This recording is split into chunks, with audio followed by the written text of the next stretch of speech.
I'm Anthony Marrie, and I live in lovely, as you can see, Minneapolis, Minnesota. And I've been through some stuff in my life. You know, it started with my dream of wanting to be in business for myself and be what we call successful. In grade school, my aunt, who's 6 months younger than me, basically like my sister, summertime we would play a game called information.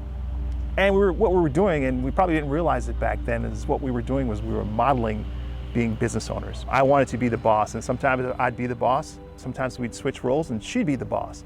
And we'd get pieces of paper, we'd write on them, and we'd talk to each other, come into my office here, and we would just role play being in business, being successful.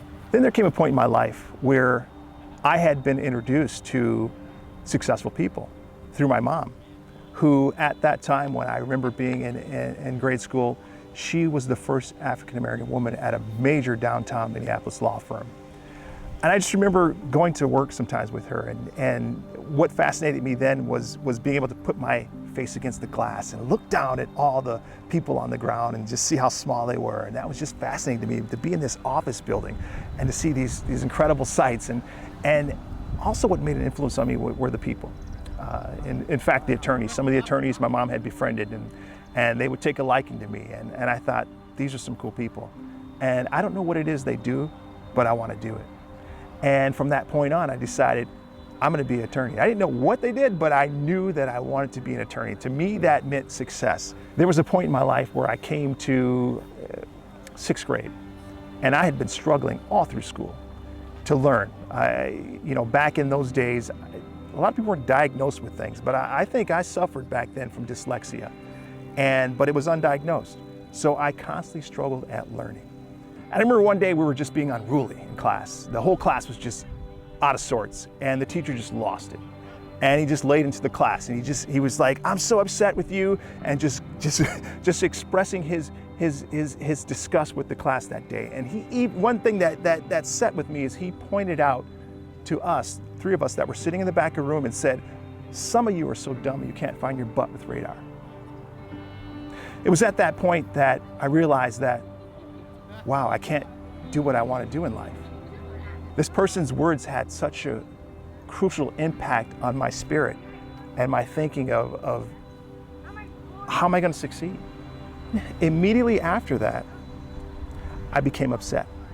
And it was in my junior year. It took me a long time, but in my junior year of college, I had made a connection with my philosophy professor. And he said something to me that had a great impact on my life.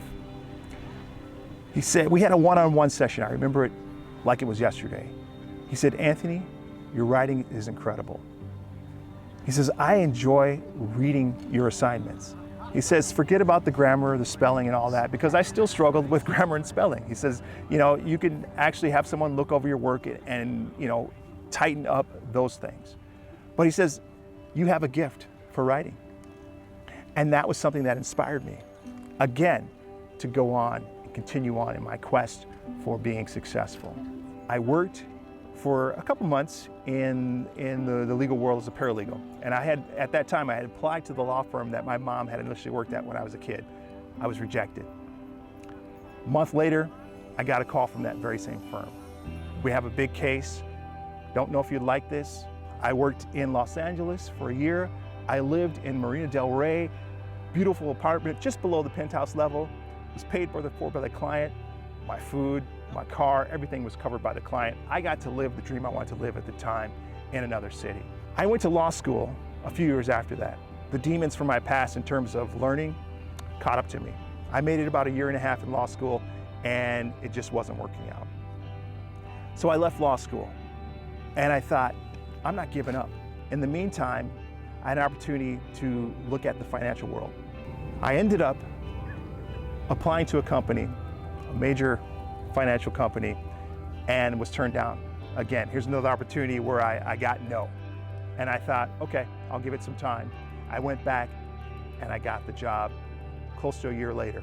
Working this job, suit and tie, feeling like the man. I'm in this position that I've always wanted to be in, working in a business, a successful company, and came out, my job was going door to door to develop my client base, which was one of the hardest things I've ever done, receiving no on a continual basis, day in and day out. No, no, no, no, no. I've always heard this saying that, you gotta work hard to make it in life. You gotta work and put so much time in to make life work or make business work. And I thought, well, when is it ever gonna come to the point where I'm gonna get to the life I wanna live? And it just never seemed like, it was always within reach, but I could never grasp it. And then there came a point recently, just this past last year, where I decided it's time to take my destiny in my own hands. And I decided to leave that company, the comfort of that company, and start my own business. Now you may find yourself in the same situation. You're working to make things happen.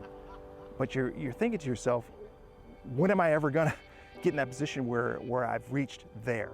Where everything is, I'm happy and I'm making the amount of money I want to make and I'm doing what I want to do. And let me tell you, I've been there. I've been on that gerbil wheel, going, feeling like I can't get off this wheel. And again, I'll tell you, last year I made a decision to get off that gerbil wheel and decide to step into business for myself. I've had some successes, I've had some downs, and I haven't quite made it to where I want to yet, but I'm not giving up.